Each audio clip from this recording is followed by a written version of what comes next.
Falar nisso, ceia de Natal. Gostosuras no Réveillon, definitivamente não tem dieta que suporte tanta tentação. A gente acaba, de uma forma ou outra, extrapolando. Mas e aí, gente? Como é que não se sai tanto da dieta? Como compensar exatamente esses excessos que são pontuais?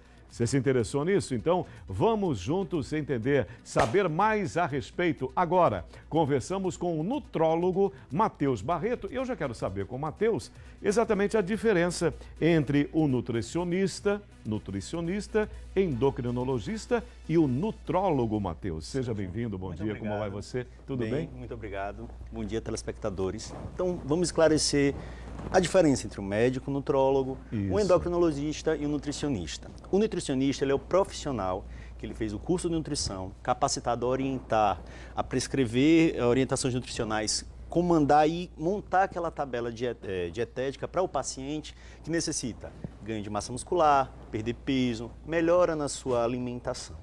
O nutrólogo é um médico, ele se formou em medicina e ele atua sobre as doenças relacionadas aos distúrbios alimentares, obesidade, hipertensão, síndromes de má absorção.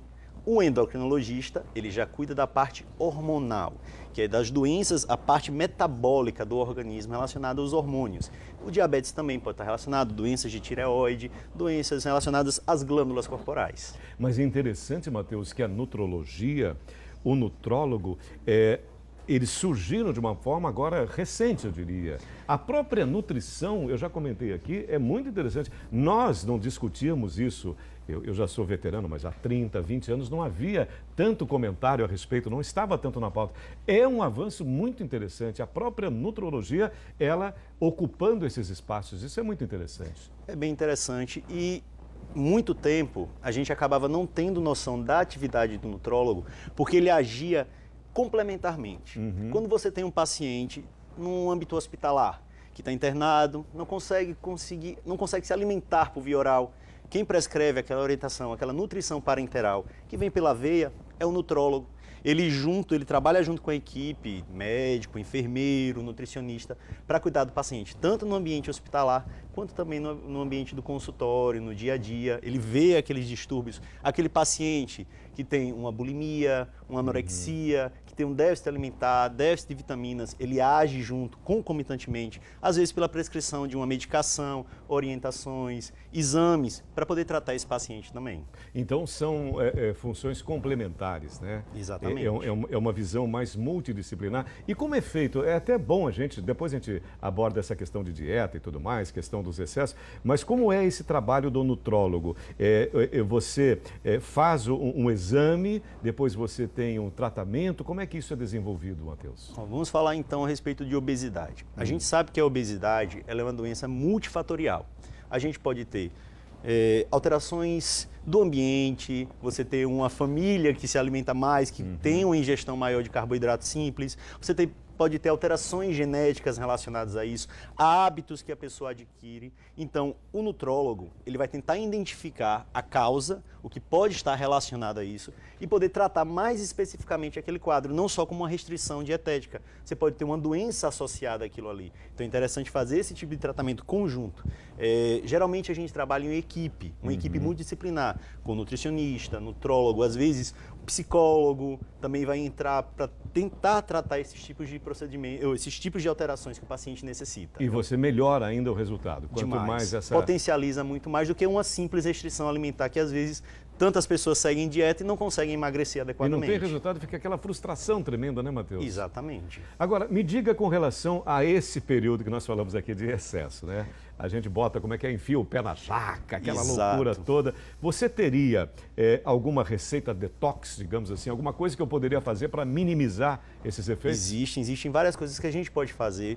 Uma coisa que a gente tem que botar na cabeça, não vai ser essa refeição que você vai comer agora no fim de ano, que vai te engordar 2, 3, 4 quilos. Hoje a gente vê muitos memes na internet a respeito disso. Na verdade, são os hábitos que você adquire durante os 364 dias do ano. Sim. Só que é o seguinte, a gente sabe que é uma refeição que tem muito doce, muito carboidrato, muita fritura e tem a bebida alcoólica também, que acaba sendo consumida em maior quantidade nesse período. Então, algumas dicas que você pode ter. Primeiro, Diminua um pouquinho o carboidrato de outras refeições. Você tem o carboidrato, que são as massas, os pães, as farinhas. Você sabe que você vai comer aquele docinho, você sabe que vai comer aquela farofa. Então diminua de outras refeições. Faça uma atividade física naquele dia para poder compensar esse excesso. Outra coisa interessante, água. Quantas pessoas dizem, eu estou me sentindo retido, estou me sentindo inchado. Na verdade, se você parar para pensar, o seu corpo, ele quer guardar aquilo que ele não tem. Se eu tenho pouca água, se eu ingiro pouca água, a gente está no verão, ele vai pensar o quê? Eu preciso guardar essa água. E ele guarda onde você não quer. No culotezinho, na perna que está inchada. Então é interessante você beber bastante água. E não existe uma fórmula. A gente costuma dizer 3, 4 litros, mas varia de pessoa para pessoa. Olha o aspecto da sua urina. Aquela urina mais amarelada, aquela com cheiro forte. Pode ser sinais de desidratação e você não sabe. A gente esquece de beber água. Outra coisa interessante. Fibra. A gente tem que ingerir mais fibras. Eu ia te perguntar a respeito das fibras. As Nesse fibras período é essencial, Matheus? É essencial, porque se a gente pensar, o seu intestino, a própria fibra, ela serve como nutriente para as suas bactérias do seu intestino regularizar. Mulheres sabem do que eu estou dizendo, que ela tem um trânsito intestinal muito mais difícil. A fibra ela vai enriquecer, você vai ter um trânsito melhor, você vai ver que você não vai se sentir inchado depois, não vai ter tanta dor, ou aquela constipação, aquela demora nas digesões. Então é interessante as fibras. Outra coisa bem importante, frutas cítricas. Coloque um pouquinho depois das suas refeições. Elas têm enzimas naturais que ajudam a digerir melhor o alimento. Laranja, então por exemplo, é uma delícia. Maravilhoso. Lembrando que a laranja é com o bagaço.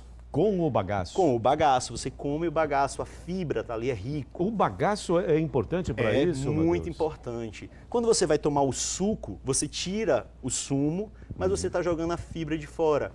Chupe a laranja, coma a laranja, aquele bagaço, aquela fibra vai ser muito mais enriquecedora para o seu intestino.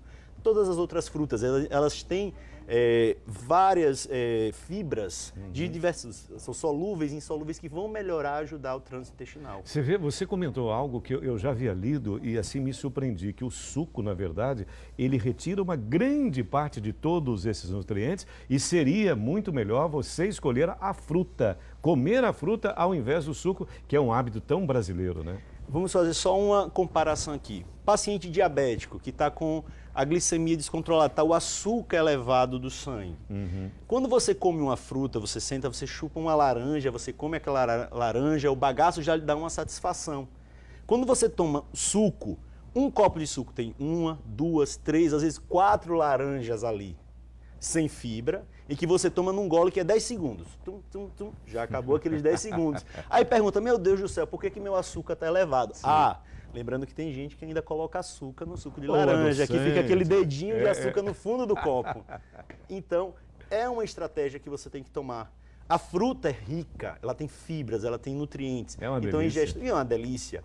Pode hidratar agora no final do ano, a gente tem que lembrar do calor, que a gente vai perdendo, vai suando, vai perdendo água e a gente nem percebe. Beleza, Matheus. Então, 2020 feliz para todos nós, saudável, nutrólogo. Eu fiquei muito feliz porque acho interessante, né? É uma matéria muito bacana, muito bonita e super saudável para todos nós e que a gente atravesse esse 2020 com muito mais saúde e muito mais disposição. Eu que agradeço o convite e estou sempre à disposição. Obrigado, meu querido. Ótimo dia para você, Matheus, e tudo de bom. Obrigado pela contribuição.